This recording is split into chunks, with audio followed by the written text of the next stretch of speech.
বিসমিল্লাহির রহমানির রহিম। প্রিয় দেশবাসী, আসসালামু আলাইকুম। আজকে আমি আপনাদের সাথে একটি বিষয় নিয়ে খুব সংক্ষেপে দুটি কথা বলতে চাই। যে বিষয়টি সমাজের প্রত্যেকটি শ্রেণী পেশার মানুষকে স্পর্শ করে। যে বিষয়টি কি সেটি সেটি হচ্ছে আমাদের পরিবেশ। অর্থাৎ আমি, আপনি, আমরা সকলে যে পরিবেশটাতে থাকি সেই পরিবেশটি কেমন, আমার আশপাশটি কেমন। আপনারা নিশ্চয়ই অধিকাংশ ক্ষেত্রে খেয়াল করে দেখেছেন, আমরা ঢাকা শহরের যে কোনো রাস্তাঘাটই হোক, যে কোনো এলাকাই হোক, যে কোনো জেলা শহরের এলাকাই হোক, রাস্তাঘাট হোক, এমনকি উপজেলা পর্যায়েও ক্ষেত্র বিশেষে বিভিন্ন গ্রামগঞ্জেও আমরা দেখেছি যে যেখানে বাজার ঘাট বা রাস্তা চলাচলে বেশি, সেই জায়গাগুলোতে চারিদিকে একটা জিনিস খুব পরিষ্কারভাবে চোখে পড়ে, যেটি আমরা যখন ছোট ছিলাম, আজকে থেকে 40 বছর আগে, 30 বছর আগে দৃশ্যটা এমন ছিল না, কিন্তু বর্তমানে দৃশ্যটা এইরকম। সেটা কেমন? চারিদিকে আমার আপনার আমাদের ব্যবহার করা হাতের টিস্যু, অথবা আমার আপনার খাওয়া চিপসের প্যাকেট, অথবা বাসায় ব্যবহার করা রান্নার তেল যে তার প্লাস্টিকের বোতলটি, অথবা আমি বা আপনি পানি পান করেছি প্লাস্টিকের বোতল থেকে সেই বোতলটি, এরকম আরো অনেক ধরনের আবর্জনা যত্র তত্র সব জায়গায় ছড়িয়ে আছে। কোনো জায়গায় একটু বেশি জমা হয়ে আছে, অথবা যত্র তত্র লোকালয়ে চারিদিকে ছড়িয়ে আছে। চিন্তা করে দেখুন তো, আপনার ঘরে, যে ঘরটিতে আপনি থাকেন, যে বাসাটিতে আপনি থাকেন, যদি চারিদিকে এমন টিস্যু ছড়িয়ে থাকতো, যদি চারিদিকে এমন আবর্জনা ছড়িয়ে থাকতো, আপনার কাছে কি ভালো লাগতো দেখতে? নিশ্চয়ই না, আমাদের কারো কথাই ভালো লাগতো না। কবি তো সুন্দরভাবে লিখেছেন, সবুজ শস্য শ্যামলা আমারে ভুবন।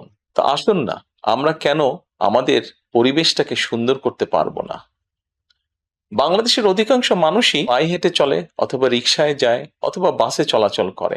এই মানুষগুলো যখন রাস্তা পার হয়, বিভিন্ন জায়গায় যখন আবর্জনা জমে থাকে, ময়লা থাকে, এই মানুষগুলোর কিন্তু অনেক কষ্ট হয়, বিভিন্ন জায়গায় অনেক দুর্গন্ধ হয় এই আবর্জনা জমে থাকে। তবে আমরা যদি সকলে মিলে একটু সচেতন হই, আমরা যদি নিজেরা সচেতন হই, যত্রতত্র যদি আমাদের ব্যবহারকৃত আবর্জনাগুলো যদি যত্রতত্র আমরা না ফেলে দিই, আমরা যদি একটি নির্দিষ্ট জায়গায় এই আবর্জনাকে জমা করি এবং নির্দিষ্ট উপায়ে যদি এটাকে পরে ধ্বংস করি, তাহলে যেমন আমাদের পরিবেশটি ভালো থাকবে, ঠিক একইভাবে আমরা আমাদের পরিবেশটাকে সুন্দরভাবে রাখতে পারবো। দেখুন, অনেক জায়গায় আমি দেখেছি, গত কয়েক মাসে যখন আমি দেশের বিভিন্ন জায়গায় গিয়েছি, হয়তো কোনো একটি পুকুরের পাশ দিয়ে যাচ্ছি, দেখেছি পুকুরের ভিতরে বিভিন্ন রকম ময়লা স্তূপ হয়ে পড়ে আছে, অথবা পুকুর পাড়ে বিভিন্ন ময়লা স্তূপ হয়ে পড়ে আছে। অথচ একসময় কিন্তু এই পুকুর পাড়ে এই মানুষ বিকেলে বসতো, গল্প করত পরিবার পরিজন নিয়ে, কিন্তু এখন আবর্জনার জন্য সেটি সম্ভব হয় না। ঢাকা শহরেও বিভিন্ন পার্ক আছে, বিভিন্ন জেলা শহরেও বিভিন্ন পার্ক আছে। আমরা পার্কগুলোতে যাচ্ছি বিকেল বেলায় পরিবার পরিজনকে সাথে নিয়ে, কিন্তু গিয়ে যখন আমরা চিনেবাদাম খাচ্ছি, অথবা চিপস খাচ্ছি, অথবা বাচ্চারা লজেন্স খাচ্ছে, খেয়েই আমরা জিনিসটা সেখানে ফেলে দিচ্ছি। আমরা যখন যাই তখন হয়তো যারা পরিচ্ছন্ন কর্মী তারা হয়তো পরিষ্কার করে রাখছে, কিন্তু আমরা যখন বেরিয়ে আসছি তখন আর সেটি আগের মতন পরিষ্কার থাকছে না। কিন্তু যদি যে পরিষ্কার থাকতো, আপনি যদি পরিষ্কার করে রেখে আসেন, আপনার পরবর্তীতে যে যাবে সেও সেই পরিচ্ছন্নতা, সুন্দর পরিবেশটি উপভোগ করতে পারবে। কাজে আসুন না, আমরা যদি আজকে থেকে প্রত্যেকে সচেতন হই, আমাদের হাতের আবর্জনা বা ব্যবহৃত আবর্জনা যদি নির্দিষ্ট জায়গায় সুন্দরভাবে আমরা গুছিয়ে ফেলি, তাহলে ধীরে ধীরে হয়তো আমরা আমাদের এই বাংলাদেশটাকে আবর্জনা মুক্ত করতে পারবো, সুন্দর একটি পরিবেশ গড়ে তুলতে পারবো। দেশটা তো আমাদের সকলের। আমরা সকলে মিলে যদি চেষ্টা করি, সকলে মিলে যদি একটু একটু করে করি, তাহলে আমরা বড় কিছু করতে সক্ষম হব।